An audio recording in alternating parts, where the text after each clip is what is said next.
You fools! Mad ESC United, it's your favorite Eurovision channel. We continue our journey throughout the Eurovision 2019 season. This is part of our expert panel review where we look at all the songs, give our scores, share the ESC United team score, and see what ends up in the end. Now, this is all before the rehearsals. Things will change, of course, so take it with a grain of salt. But we do that every year, so may as well do it this year. And next up in our review is Belarus.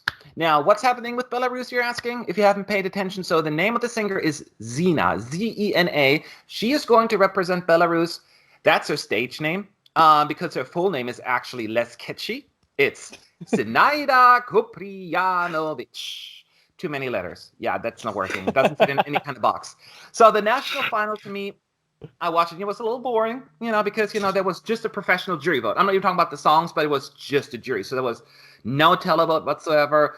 Almost all of the jurors agreed on the winner. There was very little diversity in taste there, apparently. But hey, that's how it goes. They all thought it was the best song.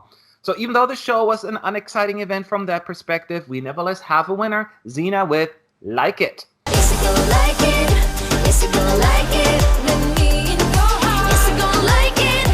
Is it gonna like it? Let's break the rules. Do we like it, though?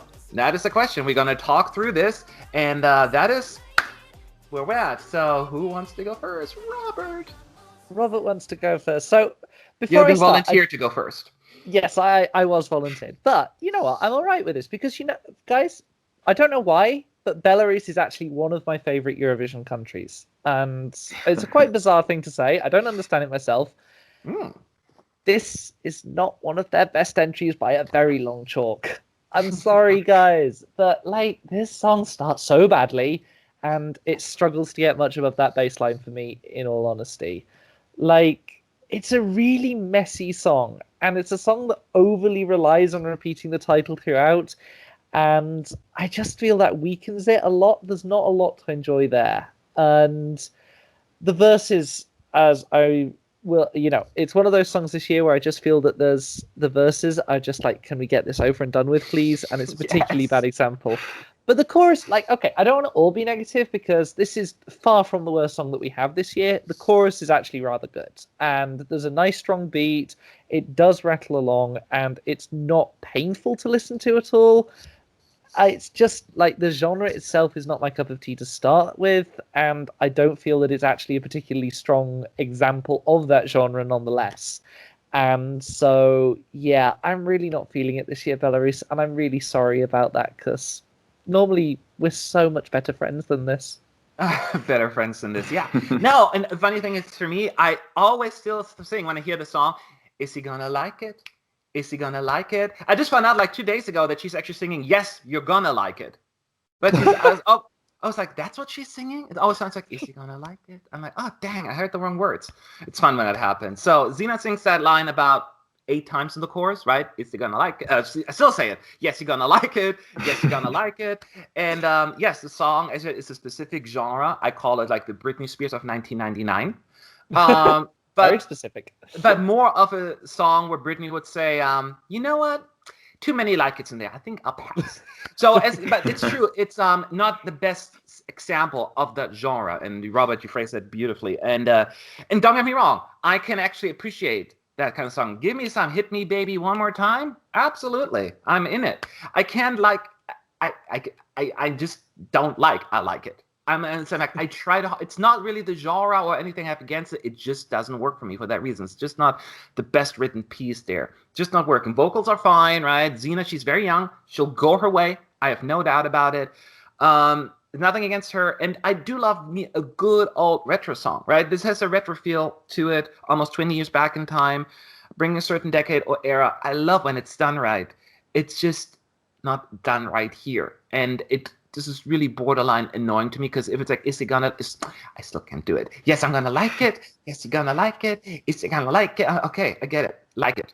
And it's just really too repetitive for its own good. So I want to like it, but I can't. That's my thought. How about you, Roy? Yeah, you already have quite a few EDM-ish songs or up-tempo songs, moreover. In the selection, they are a lot stronger than this. I don't think this is a bad song necessarily. I think it is still decent and it still has a good redeeming quality. It has a very energetic performance live, I found. I thought, I listened to the song at first and I didn't watch the performance and I was like, well, this is boring, let's move on. And then when I watched it, I actually saw, well, nice energetic performance and I actually sympathized a little bit more with her. I do wonder if she is fully ready for Eurovision yet. She's like 16, I think, 17. Yes, So she's 16. very young. And I'm like, maybe you're a bit too soon to go to Eurovision. And maybe that's also a bit reflective in the song itself. But it's decent, nothing special about it. And I can see why people don't like it. Done. All right, Connor. Well, I will go out on a limb here and say that I disagree with everyone here. Yes. Oh, go ahead. That's good. I think that this was a smart choice, and this was definitely an upgrade from Forever from last year. This is going to go over a lot better. This is going to probably pick up a lot more votes, and that people are going to be excited about it. This staging had fringe in it, so I was on board from second one because I love me a good fringe. And I think that honestly, if you give it the right staging, I think the staging that it had in the national final was just a little off. It wasn't the right way to do it. If it's done correctly and it's done kind of in the same Britney Spears kind of styling that we've been talking about, if it's done correctly, it could light up Tel Aviv and it could go very far. And I think that that's what I have a hope for because I can't say that I can't deny that Zena has an amazing vocal ability. Because I mean, singing at a song that's that up tempo, trying to do choreography and doing things like even Britney doesn't do that anymore. Sorry if you're watching Britney. But She sure is. it could be difficult to pull off that kind of live pop vibe and do it well. And I think that, in all honesty, if they stage it correctly and they do it smart, we could be seeing a pretty, I don't want to say shocking qualification, but a polarizing result for Belarus in May. If you ask me, I'd like to see him through because I like it. I like it a lot. Yes, you're gonna like it. Yes. Yes, I'm gonna like it. And I think that there's enough in this song that you should like it too. Just saying. All right. All right. Well, let's see how this will all turn out when it comes to giving scores, because we're about to do that. There's a whole ESC United team score of over 20 votes, but for now, let's talk about our individual ones. Robert, you go first. What's your score? So I'm sorry, Connor. Your powerful words have had no impact whatsoever on my feelings about this song. I'm so sorry. However, they, and I apologize for what I'm about to say, style that fringe for the staging. It's not my song. That joke doesn't work because you guys are American, I've just realized. Sorry, that only makes sense to the Brits. Hi, Brits. And you probably hated it too. 4 out of 10 from me. Okay, so I really appreciate your Connor's encouragement and support of the song. I gave it 3 points.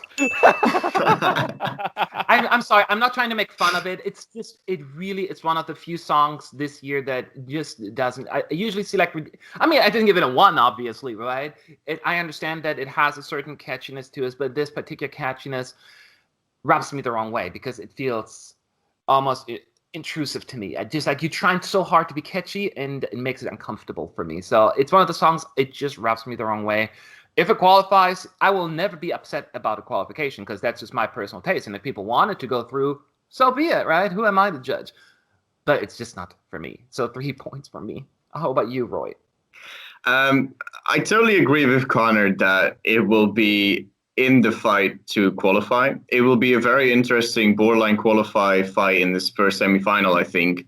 And I do think that Belarus actually has a shot to qualify. I also say that I don't hate this song, but I don't love it either. I guess I'll just like it. And I gave it a 6.5, which is still decent. You bring up the score a little bit. Connor, are you going to Yeah. bring it up a little more? What's your score? Woo, yeah, I'm gonna bring it up a little bit more. I will say this. The reason why I gave this the score that it did, it has a calling back to, we mentioned a lot about 1990s, of Gina G about it, and kind of that song that is still semi-ageless and is still widely renowned, but did not do very well in its year. It wasn't the one that was like the one, that song that was like going to win. It still did well. And it has done a lot since it was in Eurovision. I think, bear with me here, I think that Like It could be on its way towards that trajectory. That in 2019, it might not be the song, but it might stick around as one of those songs that's doing really well into the future. Very much like Gina G, still very relevant. So, that being said, as you know that I liked it so much that I gave it a 7.5. Whoop, whoop, 7.5. That definitely helps Belarus climb up a little bit in the ranking. And yes, and just to add to your point, Gina G, who was representing the UK in 1996, I believe, we didn't have televote back then. So this definitely, I think if we had televote back then, that would have been a little bit more of a push for them. It's more televoter friendly, exactly. Yeah. So that could work in Belarus's favor because we'd have that kind of, and I think that Belarus will be more accessible. I can see certain countries not getting it, but other countries will like it more. I think this is a very specific sound for certain countries. I think that's what it comes down to. But the point is, well, the overall score, right? Let's see where Belarus ended up. We added up all the scores, not just our 4, but the entire ESC United team, and arrived at, wait for it, 5.79. So 5.79 for Belarus. Connor, as the biggest supporter in our group, your thoughts? I'm not shocked by it. I knew coming in that I potentially was going to be the one who was kind of the excitable person for this song. It is very polarizing. And I think that it's, as you said, I think it's very accessible to kind of the younger crowd, of kind of the younger voters, perhaps from about 14 to 18. That's kind of a lot of the music that's being pushed out by kind of that range group.